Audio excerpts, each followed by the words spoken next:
Bütün arzularım sinəmdə qaldı. Mən bu ömrü elə belə yaşadım. Kələk xəyallarımı əlimdən çaldı. Mən bu ömrü elə belə yaşadım.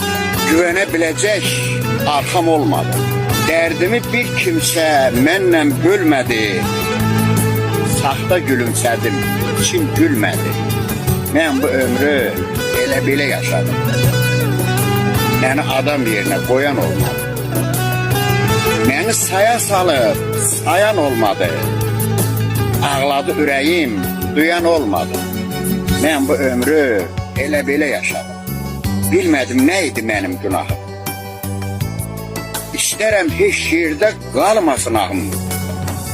Amma oğlu bir sən bil, bir də Allahım.